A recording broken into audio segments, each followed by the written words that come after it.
With the cuisine, and even among those who already love food, there are strong feelings about how you do it right.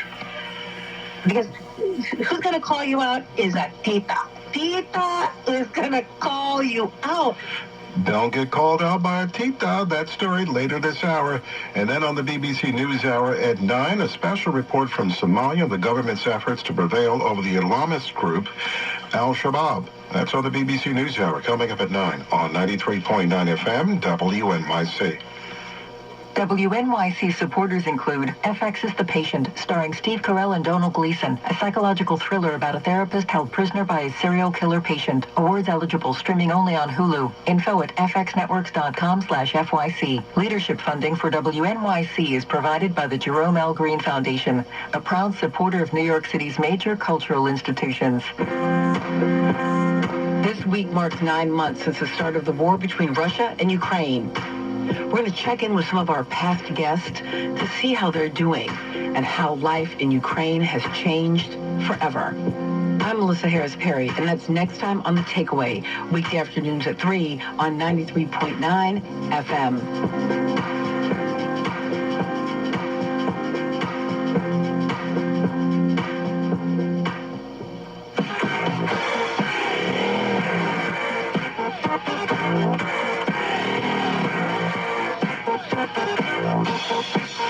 44 and sunny now. We've gone up a couple of degrees this morning. Sunny and 53 for a high today. Clear and cold back into the 30s overnight in the city.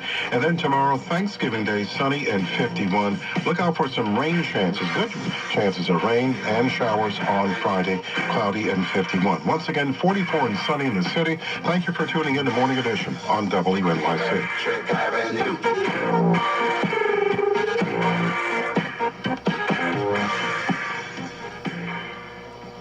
Support for NPR comes from member stations and from Total Wine and More, where shoppers can explore over 8,000 wines, 2,500 beers, and 4,500 spirits. More at TotalWine.com. Spirits not available in Virginia or North Carolina.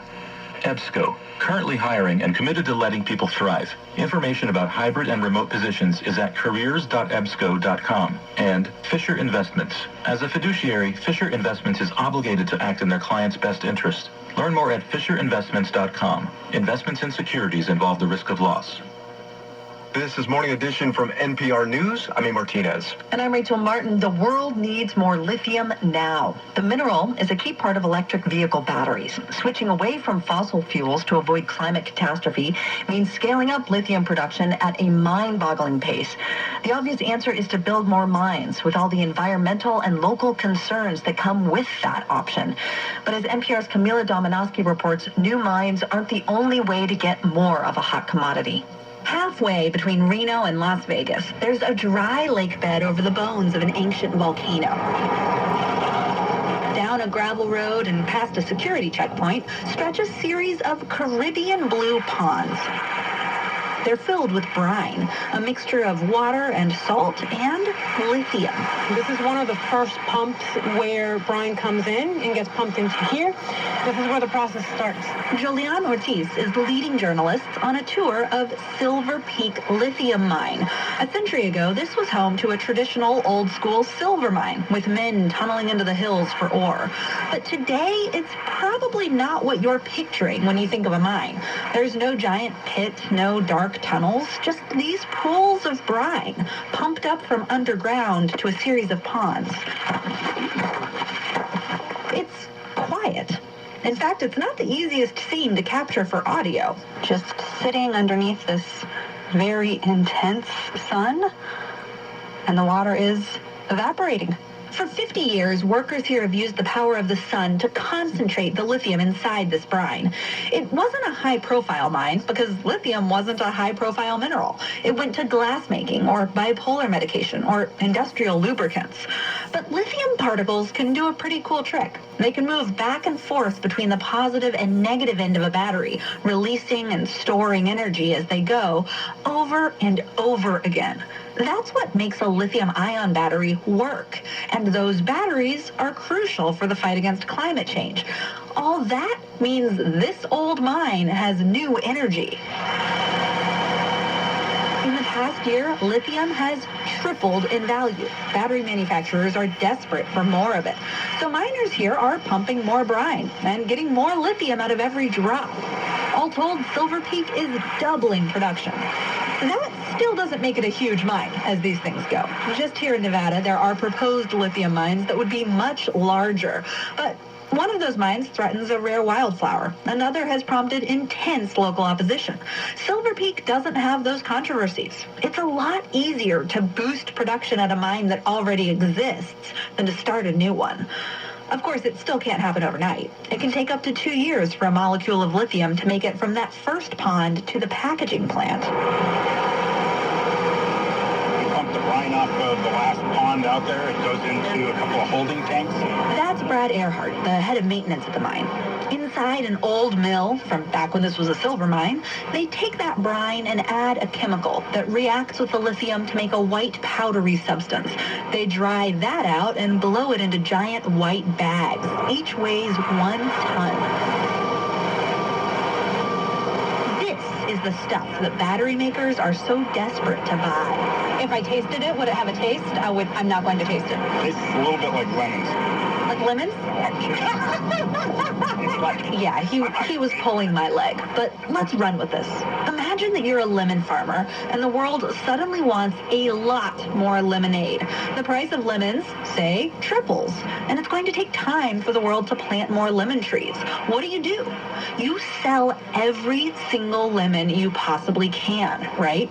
You squeeze out every drop of juice. That's what Silver Peak is doing. And not just Silver Peak. Big mines in South Africa, Argentina, and Australia are ramping up output quickly.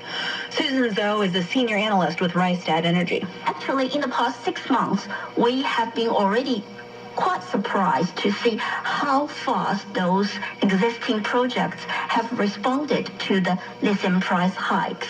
And they're making a lot of money in the process. Albemarle, the mining giant that owns Silver Peak, just had its best quarter ever. Talk about turning lemons into lemonade. Boosting output at existing mines is the obvious way to make more lithium. But it's not the only way. There's lithium in the brine used at geothermal power plants. Lots of companies are trying to figure out how to extract that lithium at a profit. And there's a magnesium mine in the U.S. that was making lithium as a waste byproduct. They're selling it now. That's kind of like finding a giant stash of lemons in a trash heap. Kwasi Ampafu is the head of metals and mining at Bloomberg NEF. There's something interesting about higher prices. It incentivizes everything.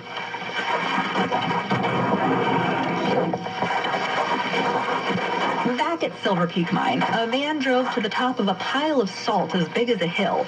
This is salt that was scraped out of these evaporation ponds, left over as part of the lithium mining process. It was a crunchy and oddly sparkly setting for an interview. Karen Narwald is the chief administration officer of Albemarle, the company that owns this mine. She says better technology is going to help companies meet this growing demand for lithium. We're all looking at additional ways to get more. Aside from squeezing everything it can out of mines like Silver Peak, Albemarle is also making plans to reopen a big old lithium mine in North Carolina. That's a rock mine, not a brine mine like this, and it's been closed for years. But it was an operating mine back pre-1980s. And reopening a mine? It's an easier lift than launching a brand new one. Albemarle will also start recycling old batteries for lithium. And then, remember how some companies are finding lithium in the trash heap? That could even happen here. There's a theory that the salt that comes out of these ponds can also be reharvested. Turns out that giant hill of salt we were sitting on top of, it's full of traces of lithium.